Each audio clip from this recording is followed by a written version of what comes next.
Assalamu alaikum. Hey everyone, and welcome back to Deen Decoded. Ever feel like managing money is a confusing maze? Bills piling up, confusing investment options, and maybe you're wondering, how do I handle my finances in a way that aligns with my faith? You're not alone. In today's world, money touches everything. But as Muslims, our approach isn't just about getting rich. It's about handling Allah's blessings responsibly, ethically, and in a way that brings barakah, true blessing and growth, into our lives. That's where Islamic finance comes in.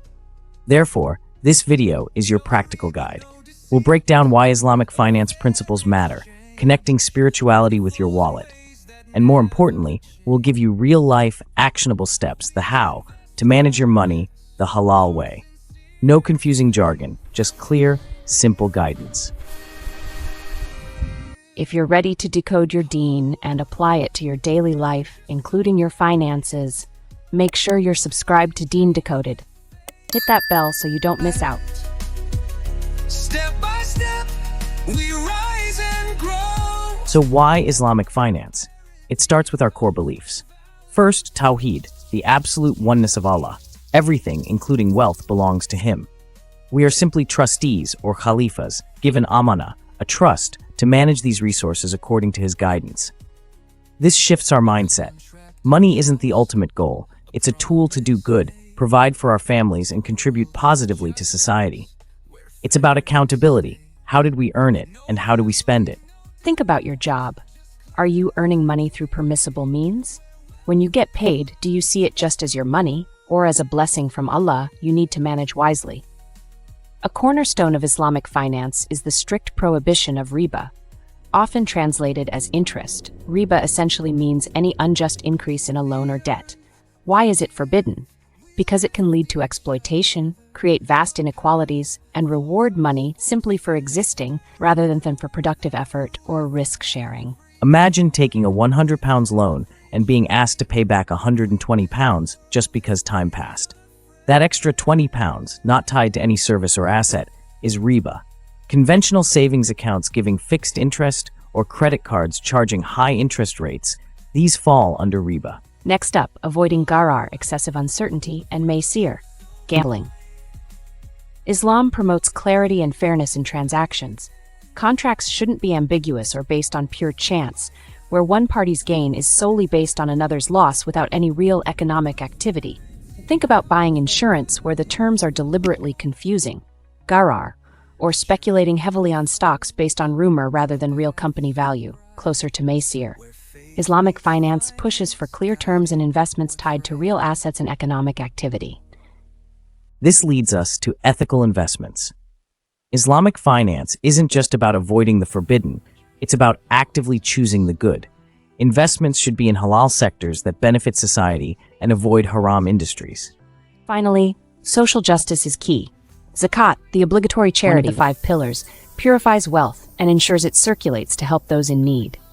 Beyond zakat, sadaqah, voluntary charity, is encouraged. It's about building a compassionate and supportive economic system.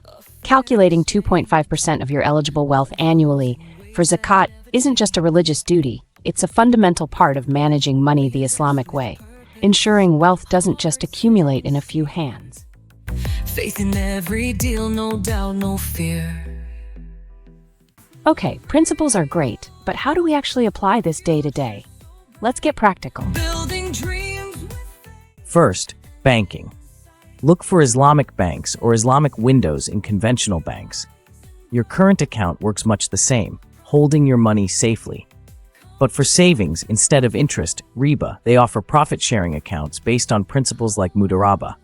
The bank invests your money in halal ventures, and you share the profits based on a pre-agreed ratio.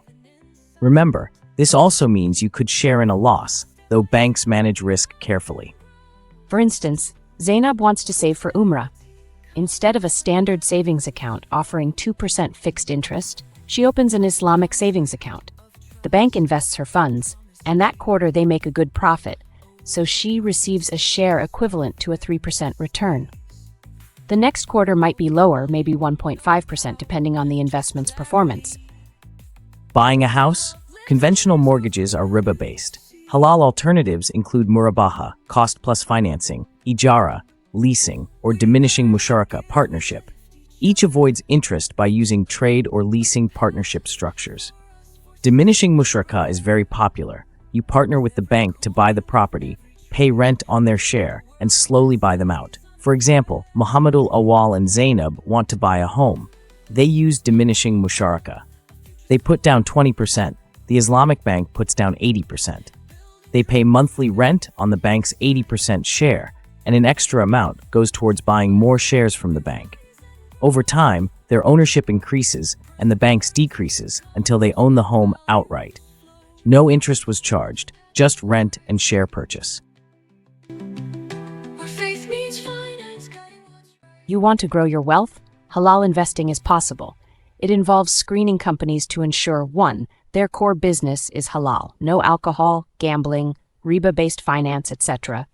2. Their financial ratios are acceptable, meaning they don't rely heavily on interest-based debt or earn significant interest income. Let's look at the real-life application of this principle. Bilal wants to invest £1,000. He uses an online halal stock screener like Zoya, Islamically, etc. to find shares in tech or healthcare companies that meet the criteria. Alternatively, he invests in an Islamic ETF, exchange-traded fund, which automatically holds a basket of pre-screened halal stocks, diversifying his investment.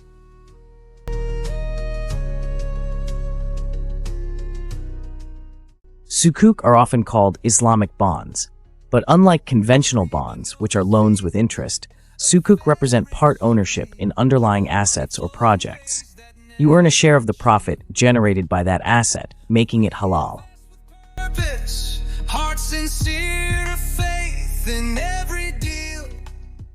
What about insurance?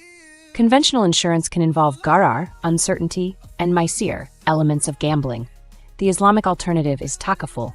It's based on mutual cooperation and shared responsibility. Members contribute to a pooled fund, tabaru, donation. If a member suffers a covered loss, they receive compensation from this fund. Let's check the real-life example. For instance, Aisha needs car insurance. She opts for a takaful plan. Her contribution goes into a shared pool with other members. If she has an accident, the pool covers the damages. If there's a surplus in the fund at the end of the year after claims and expenses, it might even be partially distributed back to the members or used for charity, unlike a conventional insurer where profit goes to shareholders.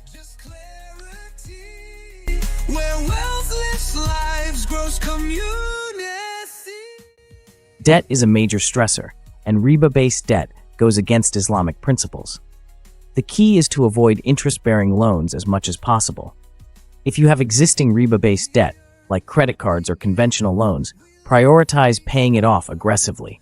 Create a strict budget, cut unnecessary expenses, and explore halal refinancing options if available. How can this debt management be applied in real life? For example, Abdullah has significant credit card debt. He stops using the cards, creates a detailed budget cutting back on eating out and subscriptions. He focuses all extra cash on paying down the highest interest card first, the snowball or avalanche method, but focused on eliminating riba. If possible and needed, he might seek a card hasan, an interest-free loan, from family or a community organization for urgent needs, ensuring he has a clear repayment plan.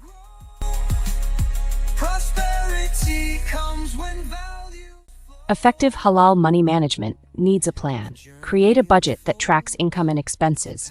Crucially, incorporate your Islamic obligations and goals. Allocate funds for zakat, calculate it properly. Set aside something for sadaqah and plan for halal savings goals. Remember, niyyah, your intention. Manage money not just for worldly gain, but seeking Allah's pleasure. Let's see how Islamic budgeting and financial planning can be applied in real life. The Khan family uses a budgeting app. They allocate percentages, 50% needs, 20% wants, 20% savings, split between emergencies, halal investments, and saving for Hajj, 2.5% zakat set aside monthly to make payment easier, and 7.5% for sadaqah and family gifts. This mindful planning helps them stay on track financially and spiritually. In ways that never change. If you own a business or deal in trade, Islamic principles apply there too. Ensure your contracts are clear and fair, avoiding gharar. Deal honestly with customers and suppliers. Pay fair wages. Ensure your products, services are halal. Your business ethics are part of your worship. Real-life example. Fatima runs an online bakery. She ensures all ingredients are halal. Her contracts with suppliers are clear. She pays her part-time helper fairly and on time, and she describes her products accurately online. Her business success is tied to her ethical conduct. A future so bright. Wow, we've covered a lot. From the spiritual foundations to practical banking, investing, and budgeting. Feeling a bit more confident about managing your money the halal way? Let us know in the comments what clicked for you. If you're finding this valuable and want more content that decodes your deen for everyday life, please take a moment to subscribe to Deen Decoded and hit that notification bell. It really helps support the channel and ensures you don't miss our future videos. Where wealth lives, leaves, grows community. Now, let's be real. Implementing Islamic finance isn't always easy. Depending on where you live, halal options might be limited. Explaining riba-free choices to others can be tricky. It can feel overwhelming at first, but don't get discouraged. Maybe your local town doesn't have an Islamic bank branch. You might need to use online Islamic banking services. Or perhaps finding a halal mortgage takes more research than a conventional one. The key is patience, seeking knowledge, and starting small.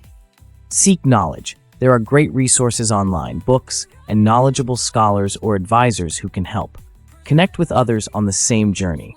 Start with one change, maybe switching to a halal savings account or starting a halal budget. Small steps add up. Remember the bigger picture. Islamic finance isn't just a set of rules. It's part of a holistic way of life, guided by fairness, ethics, and compassion.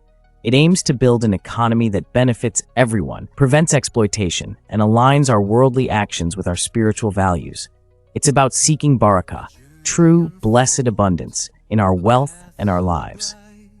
Where faith meets finance, guiding. So, let's quickly recap the journey we took today with Deen Decoded. We learned why Islamic finance matters. It stems from our core beliefs of Tawheed and Amana, guiding us to handle wealth responsibly. We explored the key prohibitions like riba, gharar, and maysir, and the importance of ethical choices and social justice through zakat. And crucially, we looked at the how, practical steps for halal banking, investing, insurance, takaful, managing debt, budgeting with intention, and running ethical businesses. We need to understand that managing money the halal way is a journey of learning and applying. It connects your faith directly to your finances, offering peace of mind and aiming for genuine prosperity blessed by Allah. We hope this guide has been insightful and empowering for you. If you found value in this video, please give it a thumbs up, share it with friends and family who might benefit, and definitely subscribe to Deen Decoded for more content breaking down complex topics in Islam into simple, actionable steps. Don't forget the notification bell. We'd love to hear from you. What are your experiences with Islamic finance? Any questions you still have? Drop them in the comments below. Let's continue the conversation. Thank you for watching Deen Decoded. What's your biggest takeaway from this video? Drop it in the comments below. If you found value in this video, please give it a thumbs up, share it with friends and family who might benefit, and definitely subscribe to Deen Decoded for more content breaking down complex topics in Islam into simple, actionable steps. Don't forget the notification bell. Until next time, Assalamu alaikum, and may your financial journey be blessed. Bi barakat Rasulullah. Peace and blessing of Allah be upon him. Ameen. Hollow out, a future so bright. Building dreams with faith inside. Step by step, we rise and grow. Prosperity comes when values flow. A journey unfolds, a path so bright, where faith meets finance, guiding what's right.